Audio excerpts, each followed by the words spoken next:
Hi yellow welcome back my channel. ಎಲ್ಲರೂ ಹೇಗಿದ್ದೀರಾ? ಎಲ್ಲರೂ ಚೆನ್ನಾಗಿದ್ದೀರಾ ಅಂತ ಭಾವಿಸ್ತೀನಿ.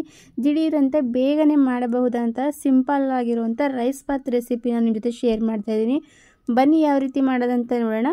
ಮೊದಲಿಗೆ ಒಂದು ಕುಕ್ಕರ್ನ ಇಟ್ಕೊಂಡು ಸ್ವಲ್ಪ ಕುಕ್ಕಿಂಗ್ ಆಯಿಲ್ನ ಆ್ಯಡ್ ಮಾಡಿಕೊಂಡು ಎಣ್ಣೆ ಬಿಸಿ ಆದಮೇಲೆ ಸ್ವಲ್ಪ ಸಾಸಿವೆ, ಜೀರಿಗೆ ಹಾಗೆ ಒಂದು ಪಲಾವ್ ಎಲೆನ ಆ್ಯಡ್ ಮಾಡಿಕೊಂಡು ಸಾಸಿವೆ ಮತ್ತು ಜೀರಿಗೆ ಸಿಡಿದ ನಂತರ 2 ಮೀಡಿಯಮ್ ಸೈಜ್ ಈರುಳ್ಳಿನ ಉದ್ದುದ್ದಾಗಿ ಕಟ್ ಮಾಡಿಕೊಂಡು ಆ್ಯಡ್ ಮಾಡ್ಕೊಂಡಿದ್ದೀನಿ. ಹಾಗೆ ಸ್ವಲ್ಪ ಕರಿಬೇವಿನ ಸೊಪ್ಪನ್ನ ಕೂಡ ಆ್ಯಡ್ ಮಾಡಿಕೊಂಡು ಈರುಳ್ಳಿ ಸ್ವಲ್ಪ ಸಾಫ್ಟ್ ಆಗೋವರೆಗೂ ಚೆನ್ನಾಗಿ ಫ್ರೈ ಮಾಡ್ಕೊಳ್ಳಿ.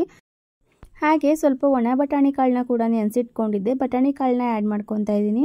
ಬಟಾಣಿ ಕಾಳನ್ನ ಆ್ಯಡ್ ಮಾಡಿಕೊಂಡು ಎಣ್ಣೆನಲ್ಲೇ ಬಟಾಣಿ ಕಾಳು ಚೆನ್ನಾಗಿ ಫ್ರೈ ಆಗಲಿ.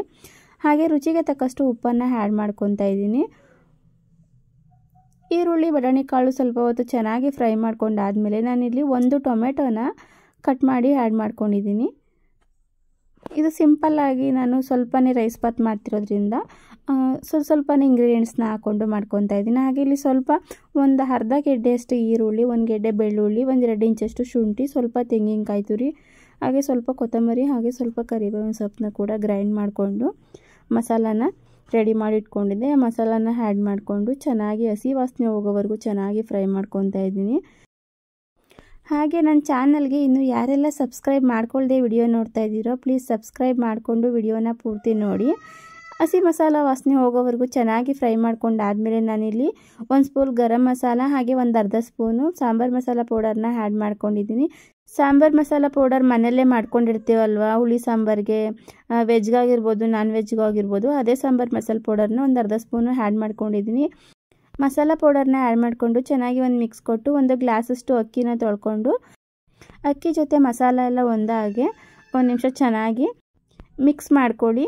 ನಂತರ 1 ಗ್ಲಾಸ್ ಅಕ್ಕಿಗೆ 2 ಗ್ಲಾಸಷ್ಟು ನೀರನ್ನು ಸೇರಿಸ್ಕೊತಾ ಇದ್ದೀನಿ. ನೀರನ್ನು ಸೇರಿಸ್ಕೊಂಡು ಉಪ್ಪು ಖಾರ ಕರೆಕ್ಟಾಗಿದೆಯಾ ಇಲ್ವಾ ಅಂತ ಒಂದು ಸಲ ಚೆಕ್ ಮಾಡಿಕೊಂಡು ಉಪ್ಪು ಖಾರ ಕಮ್ಮಿ ಅನಿಸಿದ್ರೆ ಉಪ್ಪು ಖಾರನ ಆ್ಯಡ್ ಮಾಡ್ಕೊಳ್ಳಿ. ನೀರು ಸ್ವಲ್ಪ ಕುದಿ ಬಂದಮೇಲೆ ನಾವು ಕುಕ್ಕರ್ ಮುಚ್ಚಳನ ಮುಚ್ಕೊಂಡು 1 ವಿಸಲ್ನ ಕೂಗಿಸ್ಕೊಂಡ್ರೆ ರೈಸ್ ಬಾತ್ ಕೂಡ ರೆಡಿ ಆಗಿಬಿಡುತ್ತೆ. ಇವಾಗ ನೀರು ಕೂಡ ಚೆನ್ನಾಗಿ ಕುದಿ ಬಂದಿದೆ. ನಾನಿವಾಗ ಲಿಟಲ್ನ ಕ್ಲೋಸ್ ಮಾಡಿಕೊಂಡು 1 ವಿಸಲ್ನ ಕೂಗಿಸ್ಕೊತಾ ಇದ್ದೀನಿ. ವಿಡಿಯೋ ನಿಮಗೆ ಇಷ್ಟ ಆಯಿತು ಅಂದರೆ ವಿಡಿಯೋನ ಪ್ಲೀಸ್ ಆದಷ್ಟು ಶೇರ್ ಮಾಡಿ, ಲೈಕ್ ಮಾಡಿ, ಕಮೆಂಟ್ ಮಾಡಿ. 1 ವಿಸಲ್ ಕೂಗಿಸ್ಕೊಂಡು ಆಗಿದೆ. ಇವಾಗ ರೈಸ್ ಬಾತ್ ಕೂಡ ರೆಡಿ ಆಗಿದೆ. ನೋಡಿದ್ರಲ್ವ ರೈಸ್ ಬಾತ್ ಹೇಗೆ ಮಾಡೋದು ಅಂತ. ನಾನು ಮಾಡಿರೋವಂಥ ಈ ರೈಸ್ ಬಾತ್ ರೆಸಿಪಿ ನಿಮಗೆ ಇಷ್ಟ ಆಗಿದೆ ಅಂತ ಭಾವಿಸ್ತೀನಿ. ಪ್ಲೀಸ್ ಇಷ್ಟ ಆಗಿದರೆ like, share, subscribe. Thank you for watching my video.